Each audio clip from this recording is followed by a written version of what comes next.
Commander Allison Wright sat at her control station inside the hidden mountain base of Earth Unified Defense Force. The morning had been quiet until now. She stared at the message on her screen again to make sure she was not seeing things. First, contact. After decades of searching the stars, humanity finally had proof they were not alone. The message came from a fleet of ships that had just appeared near Mars' orbit. Their vessels were unlike anything humans had built, sleek with crystal-like surfaces that reflected the sun in rainbow patterns. Allison picked up her secure phone. Her hands shook slightly as she called Admiral Olivia Morgan, the head of Earth Defense. Within an hour, the highest-ranking military and government officials gathered. In the underground war room, the alien message played on the main screen. "We are the Voshik. We come in peace and wish to establish diplomatic relations with your species. We will send representatives to meet with your leaders in 3 Earth days, President." Eleanor Barnes looked around the room.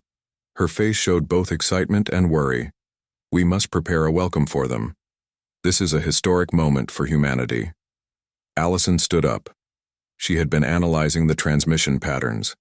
"Madam President, something does not feel right about this. The Voshik fleet has positioned itself in a pattern that matches military encirclement. Not a diplomatic approach." Admiral Morgan nodded. She had noticed the same thing. "Their ships have taken positions that give them coverage of our major cities and military bases. This is not how you approach for a friendly visit." The room grew quiet. The excitement turned to tension. "What do you suggest we do?" asked the President. "We activate defense protocol." "Omega," said Admiral Morgan. Her voice was calm but firm. The room erupted in whispers. Everyone knew what Omega meant. It was the protocol they had hoped never to use. For 50 years after detecting faint alien signals in 2037, Earth had been preparing in secret. Nations had set aside their differences to build defenses that no space visitor would expect. Hidden beneath oceans, inside mountains, and even on the dark side of the moon were weapons and ships designed for one purpose: to protect Earth from hostile aliens. 2 days later, the Voshik ambassador arrived with a small delegation of 3 aliens.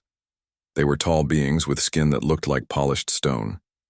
Their eyes were large and completely black. The meeting took place in the United Nations building, in New York. The Voshik ambassador spoke through a translation device. His voice sounded almost musical. "We have watched your planet for many years. We are impressed with your progress, though you are still young as a species. We wish to share knowledge and resources." President Barnes smiled. "We are honored by your visit. We have much to learn from advanced civilizations like yours." Lieutenant Vanessa Cruz stood in the corner of the room. She was in charge of monitoring the alien technology. During the meeting, the Voshik translator glitched for just a second. No one else noticed, but Vanessa heard words that were not meant to be translated. "Resource extraction, minimal resistance, expected harvesting to begin after assessment." Her blood ran cold. She touched the hidden communicator on her wrist and sent a message to Admiral Morgan. The meeting continued for hours.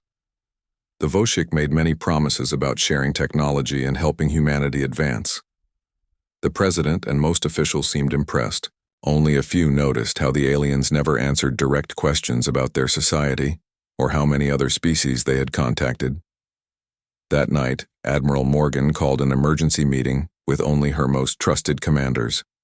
She showed them the message from Lieutenant Cruz. "The Voshik are not here for friendship. They are assessing us for conquest," said Morgan. "They have positioned their ships strategically. They are scanning our defenses, and their true intentions slipped through their translator." Commander Wright spoke up. "They only see our public technology, our visible satellites, our known military bases. They don't know about Project Dreadnought." The Admiral nodded. For decades, humanity had been building massive warships in secret, deep under the oceans. These vessels waited sleek and powerful, each the size of a small city. The Dreadnoughts were built using technology that had been developed in total secrecy, hidden from the public and any watching eyes from space. "We have 24 hours before they likely make their move," said Morgan.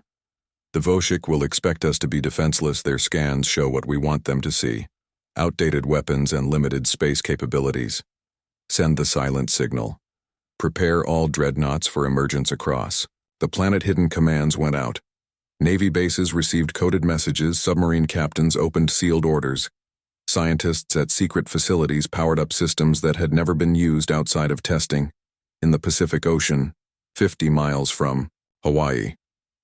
Captain Amy Winters received the emergence order on her submarine. She opened a hidden panel in the control room and entered a 12-digit code. The screen changed to show a simple message: Dreadnought Leviathan activation sequence initiated below. Her submarine at a depth no conventional vessel could reach. Something massive stirred. The ocean floor shifted as mechanical giants prepared to rise on the moon. Lieutenant Samantha Reeves entered a similar code in the hidden base on the dark side. The lunar shield grid hummed to life.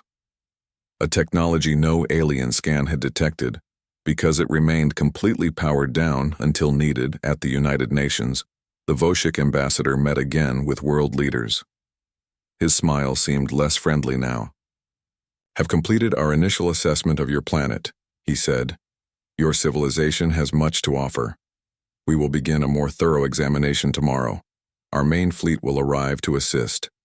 President Barnes kept her face neutral, even as she received a message on her secure device. Admiral Morgan had sent just one word: "Ready." The Voshik ambassador tilted his head, studying the human leaders. He seemed confused by their calm reactions. His translator spoke again. "You seem unconcerned about our fleet approaching." "We expected more questions, perhaps even fear." The president smiled warmly. "That is because Earth welcomes new friends. We have prepared a special welcome for your arrival, in orbit." The first of the large Voshik warships began to appear. Their massive forms blocked out the stars as they positioned themselves above major cities. Their sensors scanned Earth, finding exactly what they expected: a primitive planet with basic defenses. The Voshik commander sent a message to all Earth governments. It appeared on every television and computer screen. "Worldwide people of Earth, your planet is now under Voshik protection. Resistance is unnecessary and would only cause suffering. Submit to our guidance and you will be treated well. Resist and your cities will be destroyed." "We begin our operation in 1 hour, in her command center." Admiral Morgan watched the alien ships with cold eyes. On screens around her, the status of Earth, true defenses, showed green across the board. The shield grid was powered. The dreadnoughts were ready. She picked up her communication device and spoke 6 words that would change the course of human history. "Emergence Protocol Delta. Bring them up." Across Earth oceans, the water began to churn. The oceans churned as massive structures began to rise from the depths. The Voshik ships in orbit detected unusual energy signatures and movement in Earth waters. Their scanners showed enormous objects breaking the surface. What they saw made no sense to them. Dreadnoughts, 20 of them, each nearly 2 miles long, with sleek hulls that seemed to absorb light rather than reflect it. The vessels rose with surprising speed for their size, water cascading off their massive forms. Aboard the lead Voshik warship, Commander Zareth stared at the viewing screen in disbelief. "Where did these come from?" he demanded of his science officer. "Our scans showed no such vessels." The science officer looked equally confused. "We detected no construction facilities capable of building ships of this size. Their technology signature does not match anything else on the planet. They must have been hiding them somehow." On the Dreadnought Leviathan, Captain Amy Winters stood on the command bridge. The massive vessel hummed with power around her as systems that had been dormant for years fully activated.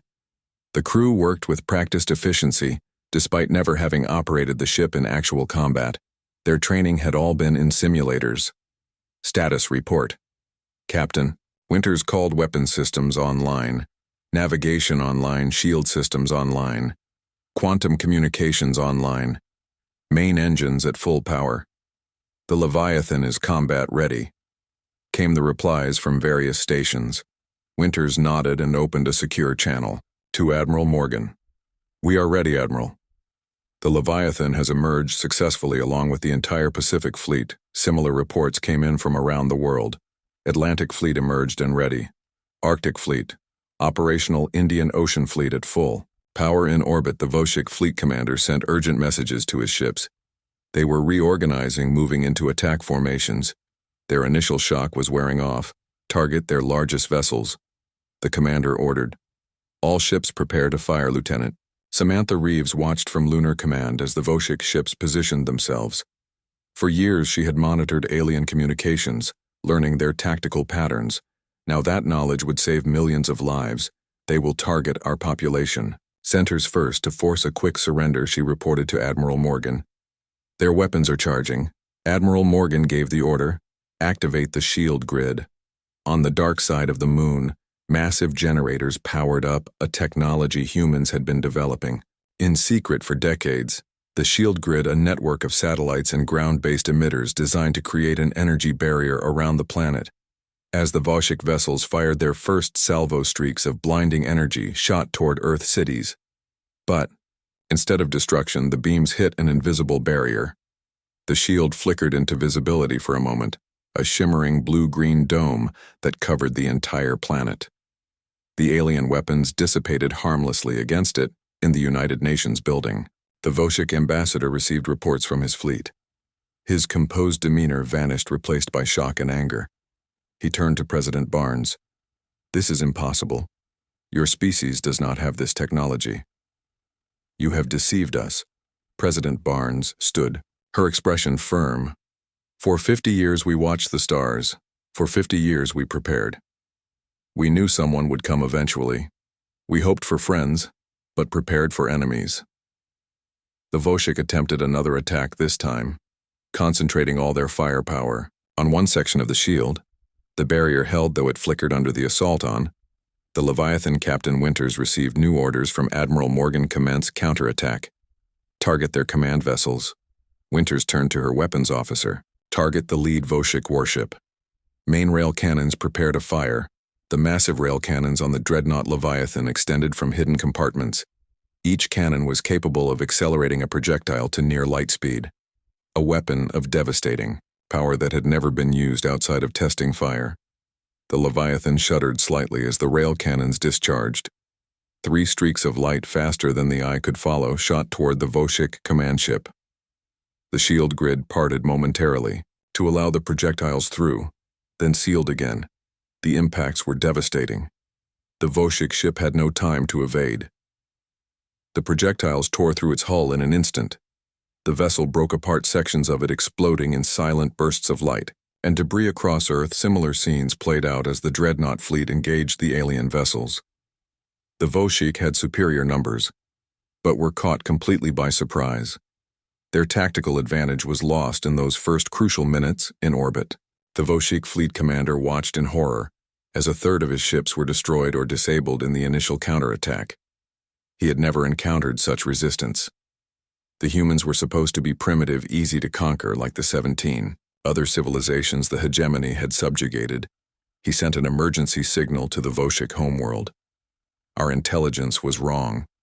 The humans have advanced shield technology and weapons we did not detect. Request immediate reinforcements. The response was immediate reinforcements dispatched. Hold position, subjugate at all costs. Admiral Morgan monitored the battle from her command center, Global Defense Headquarters, hidden deep beneath the Rocky Mountains. The Voshik were regrouping, trying to find weaknesses in Earth defenses. They are targeting our shield generators in Australia. Admiral Lieutenant Cruz reported.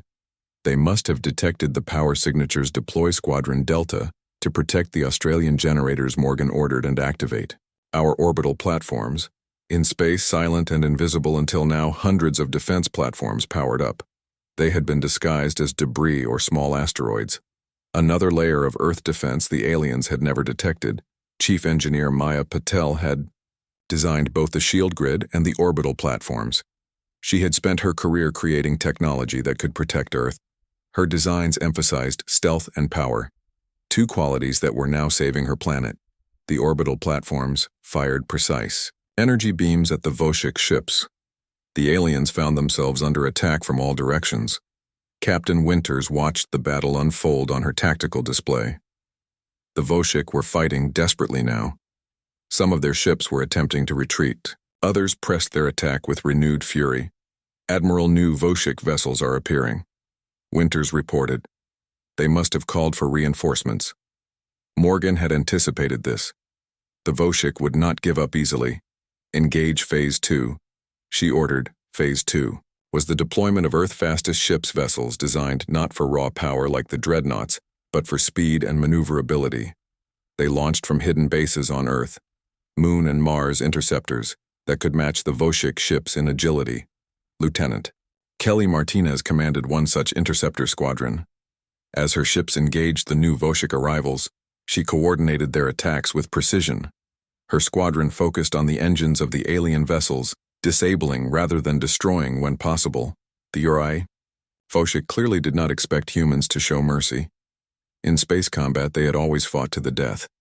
But the Earth forces attempted to capture ships when they could, wanting to preserve alien technology and lives. After 6 hours of intense fighting, the tide had clearly turned. Nearly half the Voshik fleet had been destroyed. Another quarter was disabled and under Earth control. The remaining ships were retreating, forming a defensive position near Mars. Orbit in the United Nations building, the Voshik ambassador had been detained. He sat in a secure room surrounded by guards. His demeanor had changed completely from arrogant diplomat to desperate prisoner. "Why did you attack us?" President Barnes asked him directly. "We offered friendship." The ambassador looked at her with his black eyes. "Your planet has resources we need. Your position in this sector is strategically valuable. You were supposed to be primitive, easy to conquer like the others. Others? How many other civilizations have you? Conquered 17 in this sector alone. All primitive, none with your hidden capabilities. Where did you get this technology? It is beyond what you should have achieved. We developed it ourselves," Barnes replied. "After we detected your signals decades ago, we knew someone was out there. We hoped for peaceful contact but prepared for the worst. Your signals helped us understand your technology, even learn your language. On the Leviathan, Captain Winters received a transmission from one of the disabled Voshik ships, a desperate plea for mercy. She ordered a boarding team to secure the vessel and offer medical assistance to any survivors. What the boarding team found shocked them. The Voshik crew were not all of the same species. Some appeared to be from entirely different worlds forced to serve on the alien vessels. Lieutenant Grace Wilson led the boarding team. She reported back to Captain Winters. "The Voshik are an empire. Captain, they conquer species and force them to serve. Some of these crew members say they were taken from their homeworlds years ago." This information spread quickly through Earth Command. The threat was larger than they had realized. The Voshik were just one part of a vast interstellar empire. The hegemony that had been expanding through force for centuries. Admiral Morgan called an emergency meeting with the Defense Council. The battle for Earth had been won, but the war might just be beginning. "We need to prepare for a larger invasion," she told them. "The Voshik will return with more ships. They will not accept this defeat." The Defense Council agreed. Earth forces would need to expand beyond their planet. They would need to take the fight to the enemy captain. Winters received new orders from Admiral Morgan. The Leviathan would lead a squadron of Dreadnoughts to pursue the retreating Voshik ships they needed to gather intelligence about the enemy. 2 weeks after the capture of the Voshik command ship, Earth was preparing for what might be the largest conflict in human history. Admiral Olivia Morgan stood in the war room beneath the Rocky Mountains, surrounded by holographic displays showing fleet movements and intelligence reports. The room was filled with military leaders and representatives from the 17 species that had joined Earth. "Cause, our intelligence suggests the hegemony is gathering a massive fleet," Morgan said, pointing to a star map. "They are preparing to strike Earth directly with forces 10 times larger than the initial Voshik attack." Krell, the Proximan representative, nodded. "This is their standard response to resistance. They will attempt to overwhelm you with numbers." Morgan smiled slightly. "We are counting on that." She gestured to a scientist standing nearby, Dr. Cynthia Taylor. "Our first contact specialist has detected something interesting beyond Neptune." Dr. Taylor stepped forward, a slender woman with intense focus. She had spent her career studying potential alien communication signals. When the Voshik attacked her, theoretical work had suddenly become extremely practical. 3 days ago, we detected an unusual signal emanating from beyond Neptune, she explained. It doesn't match known Voshik or hegemony communication patterns. Analysis suggests it might be from another species, possibly one with technology even more advanced than the hegemony. This caught everyone's attention, especially Krell's. Proximon leaned forward. The Ascended, he whispered. The what? Morgan asked. There are rumors, Krell explained. Stories among the conquered worlds of a species that escaped hegemony control. Many centuries ago they were the first world targeted, but somehow, they managed to flee beyond hegemony space. The hegemony has forbidden even speaking of them. They are called the Ascended. Could this signal be from these Ascended? Dr. Taylor asked. It is possible. Krell admitted they were said to possess technology, far beyond the hegemony. But they have never interfered in hegemony expansion. Not once in centuries of conquest. Morgan considered this information a potential ally, perhaps even more advanced than the hegemony. This could change everything I want. The Kraken, to investigate this signal, she decided Captain Foster has proven herself in combat and first contact situations. This mission requires both. On the Kraken, Captain Nicole Foster received her new orders with a mixture of excitement and caution. The mission would take her ship beyond the established security perimeter at a time when the hegemony could attack at any moment. But the potential discovery of an advanced civilization that had successfully resisted the hegemony was too important to ignore. Set course for the signal origin, Lieutenant Collins, she ordered, and maintain stealth protocols. We don't know what we're dealing with yet. The massive Dreadnought moved silently through space, its advanced cloaking systems making it nearly invisible to sensors. As they approached the source of the mysterious signal, they detected something unexpected. A damaged vessel of unknown design drifting near a small moon of Neptune. Sensors are picking up life signs. Captain Collins reported. The ship appears to have sustained heavy damage, possibly from hegemony weapons, but its design is unlike anything in our database or the Voshik records. Foster made her decision. Bring us alongside and prepare a boarding team. I will lead it personally. The boarding team crossed to the mysterious vessel through a secure docking tube. Foster led 6 soldiers and Dr. Taylor, who had joined the mission at the last moment. They moved cautiously through the damaged ship. Its interior was elegant, with flowing designs that seemed to merge technology and art in ways Earth engineers had never imagined. As they reached what appeared to be the command center, they found survivors. 3 beings with translucent skin that seemed to shimmer with internal light. They were humanoid, but taller and more slender than humans. Their eyes were large and completely silver. One of them stepped forward, speaking in a melodic language. Dr. Taylor activated her universal translator, a device developed using technology from the captured Voshik ships. We are the last of the Lumina, the being said. The hegemony found our hidden outpost. They attacked without warning. We are all that remain. Foster lowered her weapon. I am Captain Nicole Foster of Earth. We offer assistance. The Lumina seemed surprised. Earth, you have survived the hegemony attack. Then the rumors are true. What rumors? Foster asked. That a world has finally stood against the hegemony and prevailed. We have been monitoring communications. We feared it was merely propaganda. But you are real, Doctor. Taylor stepped forward. Are you the ones known as the Ascended? The Lumina made a sound like gentle laughter. No. The Ascended are far more advanced than we are. We are merely one of the species that escaped hegemony control. The Ascended have hidden themselves beyond the reach of the hegemony. They observe but do not interfere. Then who sent the signal that led us here? Foster asked. The Lumina exchanged glances. We did, but not to contact you. We were sending a distress call to our main colony. We are researchers studying this sector when the hegemony discovered us. This revelation was disappointing, but Foster remained focused on the immediate situation. These beings needed help and might still provide valuable intelligence about the hegemony. We offer you sanctuary on Earth, she said. Your knowledge could help us in the coming conflict. The Lumina conferred briefly, then the leader spoke again. We accept your offer, Captain, but we must warn you. The hegemony fleet approaching your world is larger than you can imagine. They have emptied many sectors to gather this force. They are afraid of you. That makes them more dangerous than ever. Back on the Kraken. The Lumina survivors were given medical attention and quarters. Their ship was too damaged to salvage.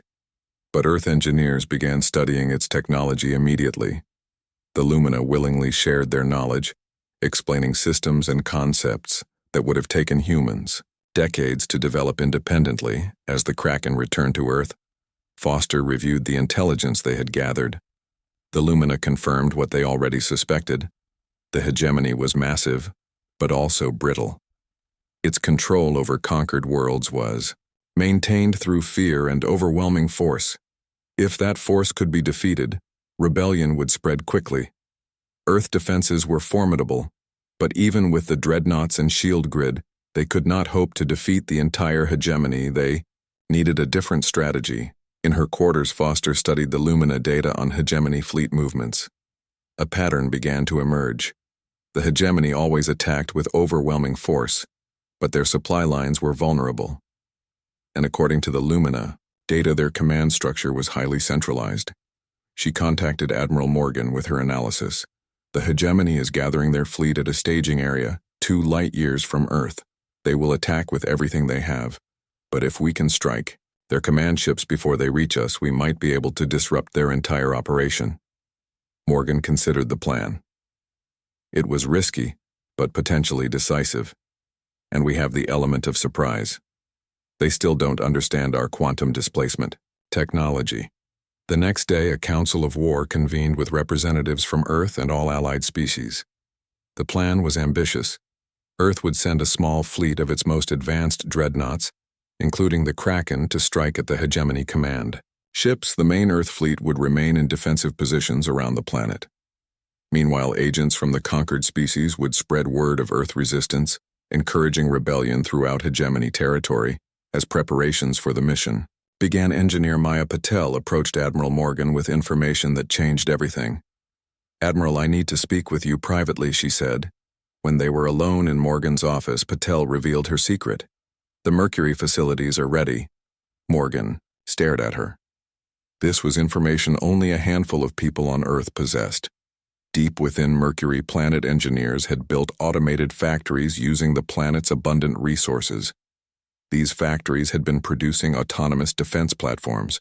For decades, each platform was small but heavily armed and nearly impossible to detect. How many? Patel smiled. 15,000, ready for deployment. Another 10,000 in final production. Morgan took a moment to absorb this information. The hegemony expected to face perhaps 50 dreadnoughts and a planetary shield. The sudden appearance of 15,000 autonomous defense platforms would change the equation completely. "Keep this information restricted," Morgan ordered. "Only Captain Foster and the strike team leaders need to know. For everyone else, the platforms don't exist until we deploy them." The final days before the mission were filled with preparations. Crews worked around the clock to ensure every system on the strike fleet was at peak performance. The Lumina shared additional intelligence about hegemony tactics and technology. On the eve of departure, Captain Foster addressed her crew from the bridge of the Kraken. "Tomorrow, we take the fight to the enemy," she said, looking at the determined faces around her. "The hegemony believes they are the hunters, but they are about to discover they are the hunted. They underestimated Earth once. They are about to make that mistake again." As Foster spoke, Admiral Morgan was meeting with Defense Minister Winters and President Barnes. The 3 women had guided Earth through the initial conflict. Now they prepared for the next phase. "The autonomous platforms are our final card," Morgan explained. "If the strike fleet fails, they give us a chance to defend Earth. If the strike succeeds, they give us the means to liberate the conquered worlds." President Barnes nodded solemnly. "We always hoped this day would never come, that our defenses would." 3 days after the initial battle, Earth forces had secured the solar system. The remaining Voshik ships had retreated beyond Neptune, pursued by Earth-fastest vessels. Captain Nicole Foster stood on the bridge of the dreadnought Kraken, the most advanced ship in Earth fleet.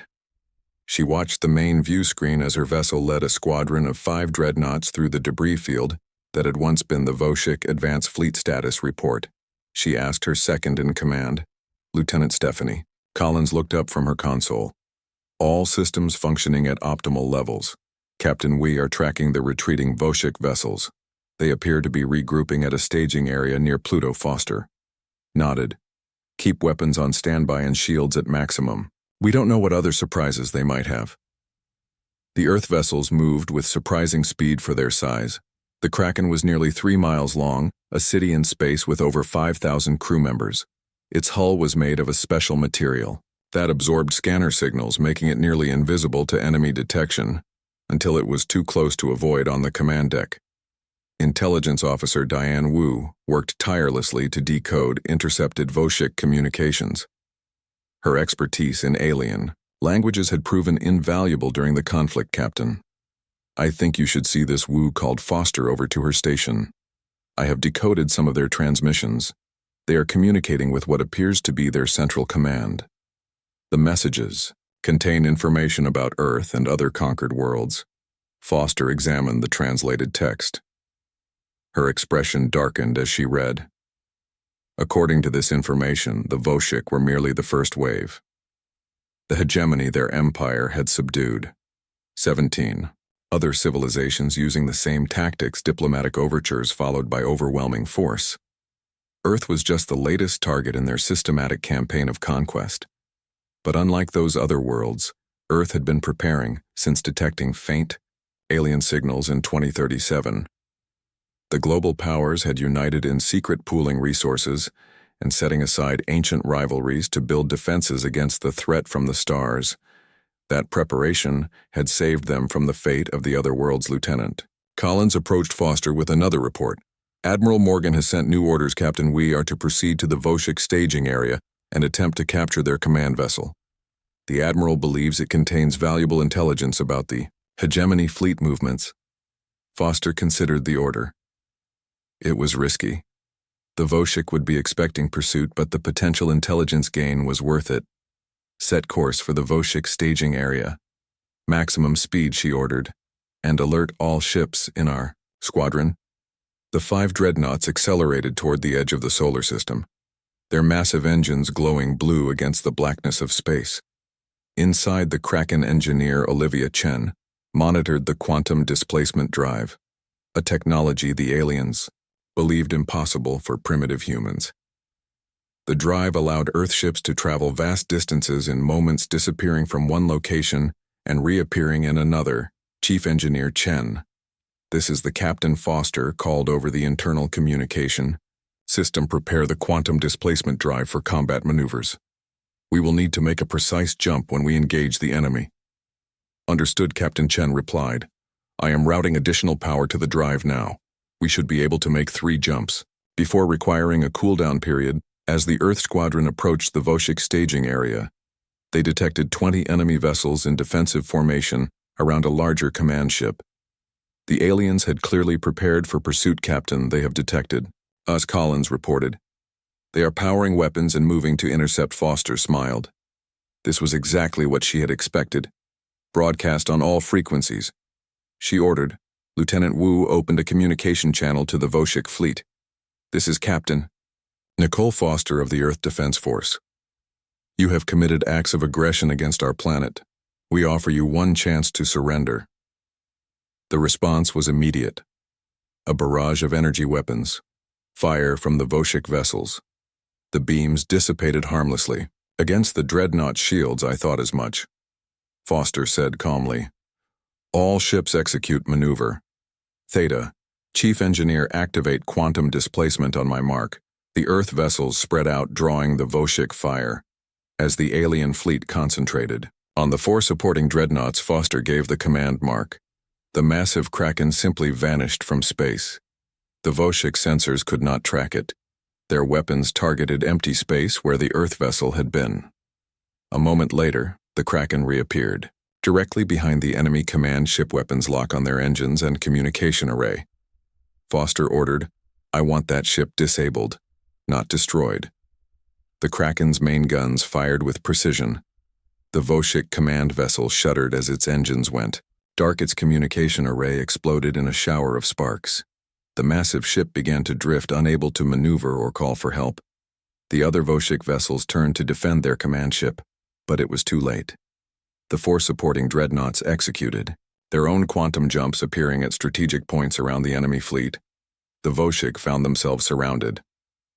"This is Captain Foster to all Voshik vessels. Your command ship has been disabled. Your position is compromised. Surrender now, or face destruction." For a tense moment, nothing happened. Then one by one, the Voshik ships powered down their weapons. A signal of surrender, Foster turned to Lieutenant Collins. "Prepare boarding teams, full combat gear. We take that command ship now within." Our Earth forces had secured the Voshik command vessel. What they found inside was beyond their expectations. The ship contained not only strategic information about the hegemony, but also representatives from some of the conquered worlds. Beings who had been forced to serve their Voshik masters. One of these beings, a tall blue-skinned humanoid, approached the Earth boarding team with its hands raised in a universal gesture of peace. "I am Krell of Proxima Centauri. Our world was conquered by the hegemony 5 cycles ago. We have been forced to serve on their ships. Many of us have been waiting for a chance to fight back." Lieutenant Grace Wilson, who led the boarding team, listened carefully to Krell. "We offer asylum to any who wish to join us against the hegemony," she said. "The Earth stands against conquest and slavery." News of the captured command ship and the discovered allies spread quickly through Earth forces. Admiral Morgan immediately requested a full report. Captain Foster transmitted all the intelligence they had gathered. The situation was both better and worse than they had imagined. The good news was that many of the conquered species were willing to join Earth in fighting the hegemony. The Voshik had created potential allies for humanity through their cruelty. The bad news was that the hegemony was vast, with thousands of ships and hundreds of conquered worlds. Earth and its new allies would be vastly outnumbered. Back on Earth, Defense Minister Catherine Winters faced the difficult task of revealing the truth to Earth population. For decades, the highest levels of government had kept the existence of aliens and the massive defense program secret. Now, with Voshik ships visible in the sky and battles fought in plain view, the secret could no longer be maintained. Citizens of Earth Winters addressed the planet via a global broadcast. "For 50 years, we have known about the existence of alien life. For 50 years, we have been preparing for this moment. The attack you witnessed was not unexpected. It was anticipated. Ancient rivalries were set aside, national resources pooled, and technological advancement accelerated, all hidden from public view to maintain the illusion of a vulnerable planet." She continued, "We are now at war with an empire that spans dozens of star systems. The Voshik who attacked us are merely one species in a confederation known as the hegemony. They have conquered many worlds through deception and force, but they made one critical mistake. They underestimated Earth." As Minister Winters spoke, the first footage of the massive dreadnoughts returning to Earth atmosphere was released to the public. The sight of these enormous vessels, their hulls still bearing marks from battle, shocked and awed the population. Humanity had built these titans in secret. Each represented a level of technology and engineering far beyond what most citizens believed possible. On the Kraken, Captain Foster received a transmission from Krell, the Proximan refugee. The alien had valuable information about hegemony tactics and technology. "They will return with a larger fleet," he warned. "The hegemony does not tolerate resistance, but their central command structure is vulnerable. If we can strike at their homeworld, we might be able to disrupt their entire empire." Foster considered this information. It aligned with what Intelligence Officer Wu had deciphered from the Voshik communications. The hegemony was powerful, but centralized. A strike at their command could potentially end the war before it truly began. She contacted Admiral Morgan with this intelligence. "We have an opportunity here. Admiral, a chance to take the fight to them before they can fully mobilize against us." Morgan agreed, but cautioned patience. "We need to consolidate our forces first. Captain, bring your squadron back to Earth. We will integrate our new allies and prepare for a counteroffensive." As the Earth squadron began its journey home, the true scale of what humanity had accomplished became clear. They had not merely defended their planet, they had revealed themselves as a major power in the galaxy, one that had developed in secret, and now stood ready to challenge the hegemony. The conquered species who had chosen To join Earth saw hope. For the first time in years, humanity had done what none of them had managed. They had repelled the invaders, and now they offered something even. The Earth strike fleet approached the hegemony staging area with all stealth systems engaged. Captain Nicole Foster stood on the bridge of the Kraken watching as the enemy fleet came into view. The tactical display showed over 500 hegemony vessels gathered in formation preparing for their assault on Earth. It was the largest concentration of alien ships ever recorded. "Are we still undetected?" Foster asked her. Sensor Officer, Lieutenant Amanda Lee, nodded. "For now, Captain. Our cloaking technology is holding, but once we initiate the attack, they will lock onto us immediately." Foster turned to her tactical officer, Lieutenant Collins. "Status of the strike team." "All ships report ready." Captain Collins replied. "Strike teams are prepared for deployment to the designated targets." The plan was precise and dangerous. 8 Earth Dreadnoughts would use their quantum displacement drives to jump directly adjacent to the 8 hegemony command ships. Each would deploy strike teams to capture or disable the enemy command vessels while the rest of the Earth fleet engaged the support ships. The goal was not to destroy the hegemony armada but to disrupt its command structure and force a retreat. Foster took a deep breath. "This is Captain Foster to all ships initiate operation. Thunderstrike quantum displacement on my mark." 3, 2, 1 mark. The 8 dreadnoughts vanished from their holding position. Moments later they reappeared spread throughout the hegemony fleet, each directly alongside a massive command ship. The surprise was complete. The hegemony had no warning, no time to raise shields or prepare defenses. On the Kraken, Foster gave the next order. "Launch strike teams. All weapons target their engines and weapons systems. Disable. Don't destroy assault shuttles launched from the Dreadnought, carrying elite soldiers toward the hegemony command ship." The Kraken's main guns fired with surgical precision, disabling the alien vessel's engines and weapons emplacements before they could respond. Similar scenes played out across the battlefield as Earth forces struck with coordinated precision. The hegemony fleet scrambled to respond. Ships moved to protect their command vessels, but the sudden appearance of the Earth dreadnoughts in their midst had thrown their formation into chaos. Communications became confused as commanders tried to understand what was happening. Lieutenant Wu, monitoring enemy communications, reported, "Their command structure is breaking down, Captain. I am picking up contradictory orders and signs of confusion." Foster nodded. Everything was proceeding according to plan. "Now for Phase 2, Chief Engineer Chen. Activate the quantum beacon, deep within the Kraken." A special device powered up. The quantum beacon created a stable wormhole connecting the battlefield to Earth space, a communication channel that could not be intercepted or blocked. Foster sent a single encoded message through the beacon. Mercury protocol authorized millions of miles away. Inside Mercury, planet engineer Maya Patel received the authorization.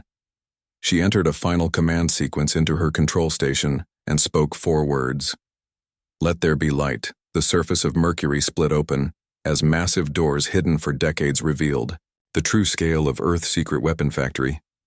Thousands of autonomous defense platforms emerged, sleek and deadly. Each platform was relatively small, only about the size of a fighter, but heavily armed and shielded. They streamed out of Mercury in endless waves heading toward the quantum beacon on Earth. Admiral Morgan watched from command headquarters as the Mercury platforms launched. This was humanity final card. The platforms had been building in secret for 50 years, an insurance policy against exactly this kind of threat. Lieutenant Samantha Reeves coordinated the platform deployment from Lunar Command, programming their attack patterns and ensuring they arrived through the quantum beacon in perfect formation. Back at the battlefield, hegemony sensors detected a new energy signature, the quantum beacon connecting to Earth space. Their confusion turned to alarm as the first wave of autonomous platforms emerged from the beacon. 500 platforms suddenly appeared in the heart of the hegemony fleet. Then another 500. And another. Lieutenant Collins reported Mercury platforms arriving now. Captain, first wave engaging enemy vessels. Foster watched as the small but deadly platforms swarmed through the enemy fleet. They targeted engines, communications arrays, and weapon systems, avoiding life support and crew quarters where possible. This was not a war of extermination, but of liberation. The hegemony had never encountered such tactics. Their doctrine relied on overwhelming force and fear. They had no contingency for an enemy that could match their numbers and technology. The appearance of thousands of autonomous platforms throwing their carefully planned assault into chaos on the hegemony command ship designated Alpha. The Supreme Commander watched in growing horror as his fleet disintegrated around him. His vessel shuddered as Earth strike teams breached the main hull. Fighting echoed through the corridors as the invaders pushed toward the command center. The command center doors exploded inward. Earth soldiers led by Lieutenant Grace Wilson entered weapons ready. The Supreme Commander, a tall being with gray skin and 6 eyes, rose from his command chair. "Who dares?" he began. Wilson cut him off. "Supreme Commander, Vax of the hegemony, you are relieved of command. This vessel is now under Earth control." The Supreme Commander stared in disbelief. "This is impossible. Your primitive species cannot." His words died as the tactical display updated, showing the true situation. His mighty fleet was in disarray. Thousands of Earth platforms swarmed through his formation. Several command ships had already fallen. And worst of all, the quantum beacon was still bringing more platforms throughout the hegemony fleet. Similar scenes played out. Command ships were captured or disabled.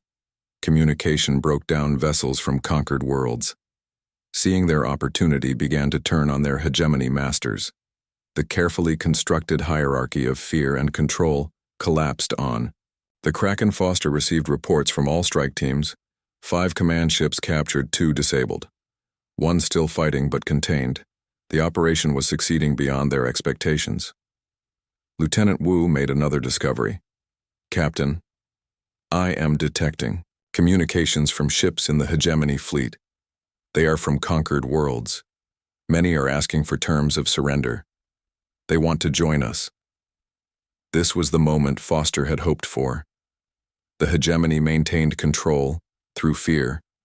Once that fear was broken, rebellion was inevitable. Broadcast on all frequencies, she ordered. "This is Captain Nicole Foster of Earth Defense Force. To all vessels from conquered worlds, lower your weapons and transmit surrender codes. You will not be harmed. Earth offers alliance, not subjugation. Together we will end hegemony control." The response was immediate. Nearly 100 ships powered down their weapons systems. Many began transmitting the surrender codes, showing their acceptance of Foster terms. The hegemony fleet was not just being defeated, it was disintegrating from within. Supreme Commander Vax, now a prisoner aboard his own vessel, watched in silence as his empire crumbled. Lieutenant Wilson approached him. "For centuries, your hegemony has conquered. Through fear and deception," she said. "Today that ends. Not because Earth is more powerful, but because the worlds you conquered have found their courage." Vax finally spoke, his voice cold. "You have won this battle, but the hegemony spans 1,000 worlds. This is merely one fleet." Wilson smiled. "That one fleet was your best, your strongest. Now it belongs to the Alliance of Free Worlds, and we are taking it back to hegemony. Prime." The Supreme Commander eyes widened. "You would not dare." Captain Foster entered, the command center having come aboard to see the captured commander herself. "We absolutely would," she said, "and you are going to help us, Supreme Commander. By the time we reach your homeworld, half the hegemony will have joined us. The other half will surrender when they see what happened here." The battle concluded 18 hours after it began. Of the 500 hegemony vessels, 322 had surrendered or joined the Earth Alliance, 147 had been disabled or destroyed. The remaining 31 had fled, but not before seeing their command structure completely collapse. The Earth Strike fleet had lost no dreadnoughts, though all had sustained damage. 2 support vessels had been destroyed with some loss of life. But compared to the potential casualties of defending Earth against the full hegemony assault, the cost had been minimal. Captain Foster stood on the bridge of the Kraken, looking at the fleet of former hegemony vessels, now allies in the fight for freedom. Lieutenant Collins approached with a report. "All captured command ships are secure. Captain, the Mercury platforms have formed a defensive perimeter, and we have received a message from Admiral Morgan. Earth is celebrating. They are calling this the Liberation Fleet. Foster nodded, looking at the stars. The war was not over. The hegemony still controlled hundreds of worlds. But the tide had turned. What had begun as Earth defense had become something much larger. A movement for freedom that would spread across the galaxy. 1 month later, the Liberation Fleet arrived at Hegemony Prime. The massive planet with its rings of defensive stations and orbiting shipyards was the center of the empire that had terrorized the galaxy. For centuries, Supreme Commander Vax had been correct about one thing. The hegemony was vast, but he had been wrong about everything else as the fleet approached hegemony. Prime sensors detected no defensive action, no weapons powering up. Instead, they received a transmission. This is the Provisional Council of Free Worlds. The hegemony government has been overthrown. We await.